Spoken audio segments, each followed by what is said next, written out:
Al Madina Islamic research centre पेश करे थो नबी करीम सल्लल्लाहु अलैहि वसल्लम जी तारीफ़ में उलमा किराम जा अहम बयान। सिलसिलो आहे ज़िक्र मुस्तफ़ा अहमद मुश्तबा सल्लल्लाहु अलैहि वसल्लम।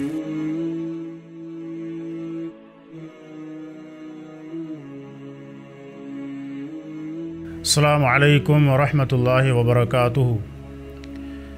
अज़ीज़ दोस्तों ऐं भाइरो, ला इलाहा इल्लल्लाह जो कलिमो जेको असां सभु पढ़ूं था उन में ॿ ॻाल्हियूं आहिनि। हिक जो ताल्लुक़ अल्लाह रब्बुल इज़्ज़त जी ज़ात सां आहे त अल्लाह खां सवाइ कोई माबूद बरहक़ कोन्हे, ऐं ॿियो त मुहम्मद अल्लाह जो सचो रसूल आहे। ॿी गवाही जे ताल्लुक़ सां कुझु ॻाल्हियूं तव्हां दोस्तनि जे साम्हूं करणु चाहियां थो त रसूलुल्लाह सल्लल्लाहु अलैहि वसल्लम ते ईमान आणण मां छा मुराद आहे। त रसूलुल्लाह सल्लल्लाहु अलैहि वसल्लम ते ईमान आणण में पहिरीं ॻाल्हि इहा आहे त नबी सल्लल्लाहु अलैहि वसल्लम जी तस्दीक़ करणु, उनखे अल्लाह जो सचो नबी करे मञणु, ऐं इहो त अल्लाह जो नबी सल्लल्लाहु अलैहि वसल्लम असां सभिनी ॾांहुं अल्लाह जो रसूल आहे।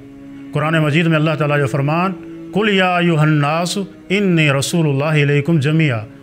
ए नबी सल्लल्लाहु अलैहि वसल्लम, तव्हां इहा ॻाल्हि ॿुधायो त इंसानो तव्हां सभिनी ॾांहुं अल्लाह जो मोकिलियल रसूल आहियां। रसूलुल्लाह सल्लल्लाहु अलैहि वसल्लम ते ईमान आणण मज़ा हिकिड़ी ॻाल्हि इहा बि आहे त पाण करीम सल्लल्लाहु अलैहि वसल्लम ख़ातमुन नबीयीन आहे, आख़िरी नबी आहिनि। पाण खां पोइ को बि नबी कोन्हे अचिणो। रसूल अकरम सल्लल्लाहु अलैहि वसल्लम जो फरमान आहे, वकान नबिय्यु युबअसु इला क़ौमिही ख़ासतन व बुइस्तु इलन नास आम्मा।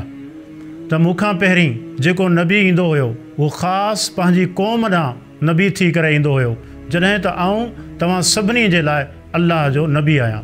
रसूलुल्लाह सल्लल्लाहु अलैहि वसल्लम ते ईमान आणण मज़ा हिकिड़ी ॻाल्हि इहा बि आहे त उन ॻाल्हि ते ईमान आणण त रसूलुल्लाह सल्लल्लाहु अलैहि वसल्लम जो दीन ऐं शरीयत आख़िरी शरीयत आहे, जंहिं पुठियनि सभिनी आसमानी दीननि खे मनसूख़ करे छॾियो।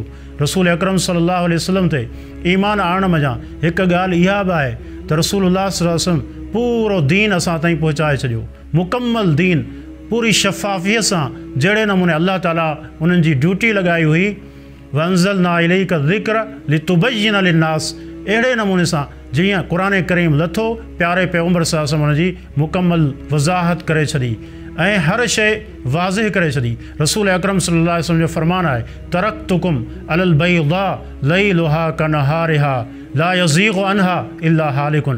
फरमाई त आऊं तव्हांखे उन दीन ते छॾे पियो वञा जंहिं जूं रातियूं बि ॾींहंनि वांगुरु रोशन आहे, जंहिंमें हर शइ बिल्कुलु वाज़िह आहे, चिटी आहे, ऐं उन खां परे उहो ई माण्हू थी सघे थो जेको तबाह ऐं बर्बादु थियणो आहे। हलाकत जंहिंजे लाइ लिखी चुकी वई आहे, उहो ई माण्हू हिन दीन खां परे थी सघे थो।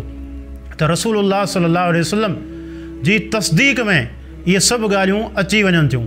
ऐं उनखां सवाइ हिकु अहम नुक़्तो इहो बि आहे त रसूलुल्लाह सल्लल्लाहु अलैहि वसल्लम जी शरीयत जी इत्तिबा ऐं पैरवी करणु, अल्लाह जे नबी सल्लल्लाहु अलैहि वसल्लम खे नबी मञण में इहा बि शइ दाख़िल आहे त प्यारो पैगम्बर सल्लल्लाहु अलैहि वसल्लम जेको असांखे तरीक़ो ॿुधाए उन ते असां अमल कयूं।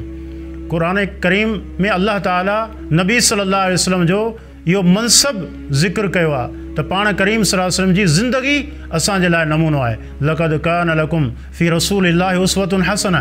फरमाई त तव्हांजे लाइ रसूलुल्लाह सल्लल्लाहु अलैहि वसल्लम जी ज़िंदगी में बहितरीनु नमूनो आहे। अल्लाह जे नबी सल्लल्लाहु अलैहि वसल्लम जी पूरी ज़िंदगी जीअं गुज़री, ईअं असां उनखे पंहिंजो आइडियल मञूं, उन जे मुताबिक़ पंहिंजी ज़िंदगी गुज़ारियूं, त उन में ई असांजी कामयाबी आहे। त हाणे ख़ुलासो गुफ़्तगू जो इहो आहे त अल्लाह जो नबी सल्लल्लाहु अलैहि वसल्लम अल्लाह जो सचो नबी आहे। अल्लाह रब्बुल इज़्ज़त उनखे पंहिंजो नबी बनायो।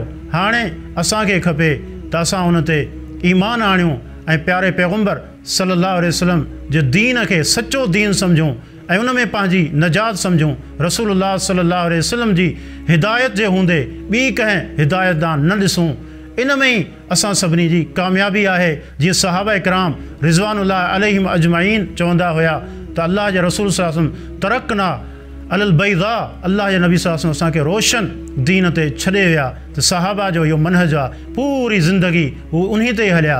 ऐं जेके बि आइमा आया उन्हनि बि अल्लाह जे नबी सल्लल्लाहु अलैहि वसल्लम जो जेको ॿुधायल दीन हो, जेको तरीक़ो हुयो, उन ते ई हलिया। असांखे खपे त प्यारे पैगम्बर सल्लल्लाहु अलैहि वसल्लम ते सिर्फ़ु ज़ुबानी ईमान जो दावो न हुजे, बल्कि हर लिहाज सां प्यारे पैगम्बर सल्लल्लाहु अलैहि वसल्लम जी इत्तिबा हुजे, पैरवी हुजे। अल्लाह जे दीन खे जेको नबी सल्लल्लाहु अलैहि वसल्लम खणी आया इस्लाम जी सूरत में, इहो असांजे लाइ काफ़ी आहे। उन्ही ते असां अमल कयूं। अल्लाह ताला असां सभिनी खे तौफ़ीक़ अता फ़रमाए। वस्सलामु अलैकुम वरहमतुल्लाहि वबरकातुहू।